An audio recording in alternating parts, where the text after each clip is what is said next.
Welcome back to NextGen Investors. I'm your host, Warren. I'm Buffett. And today, we're going to be diving into last week's stock picks.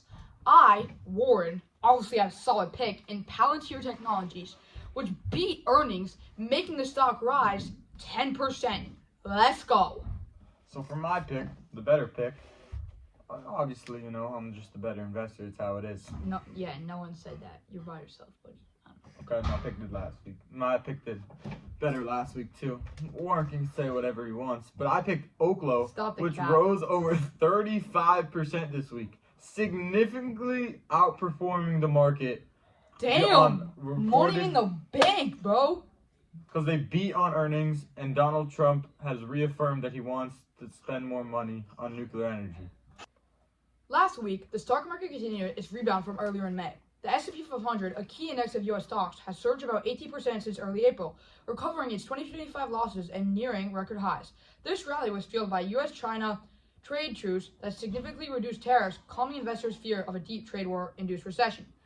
But despite the gains, some analysts are very cautious. The S&P 500 forward price-to-earnings ratio, P ratio, has climbed above 21, and 2025 earnings growth projections have slipped from 14% to 8.7. This suggests that while the market is up, it may be getting ahead of itself. All right, so then we got the 10-year Treasury yield has risen above 4.5%. This is never a good sign for markets. This is signaling concerns about inflation and higher lending costs. This could impact sectors like consumer discretionary and financials, which are very sensitive to interest rates. Then we also got consumer sentiment. Despite strong economic indicators, consumer sentiment remains very low. The University of Michigan's Consumer Sentiment Index, which is the preferred index for measuring consumer sentiment, dropped to 50.8 in May, the second lowest on record. This is crazy, indicating that people are feeling uncertain about the economy. So, for what to expect this week, we have economic data. So, key reports are due this week, including the U.S. housing market data. Housing market's been frozen for who knows how long now. We also have consumer confidence surveys. These will provide insights into how the economy is performing and whether the recent market rally is actually backed by fundamentals. Then we have corporate earnings. Earnings season is winding down, but some companies are still reporting. Investors will watch for any major surprises, but this won't usually move the market this week. The Federal Reserve's next interest rate decision is coming up. Any changes or signals about future rates hikes could impact market sentiment, especially in the sectors sensitive to borrowing costs. While the U.S.-China trade truce has eased tensions, any new developments or announcements could influence market direction.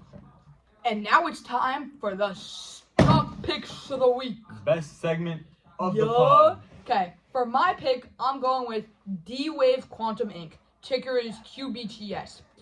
It is a quantum finance stock. It's leading finance. It's the new NVIDIA. A couple months back, I was really into NVIDIA. And NVIDIA was doing really well. Like 500%. Like that is insane. But D-Wave is that stock. Now you, Buffett. Alright, so just to remind you, if you would have invested with my pick since the start of this podcast, you'd be up 45%. Just need to put that out there. What does this guy think But for my pick of the week, I'm going to go with United Health. So although there's been a lot of things gone wrong, I think they're significantly undervalued because their business model, although their CEO stepped down and they're going, the DOJ thing that they're getting sued has been happening since 2023, and they commented that they haven't been notified. So I think it's very undervalued and still one of the best blue chip stocks to buy out in the market. I'm your host, Warren. I'm Buffett. And we'll see you next week on NextGen Investors.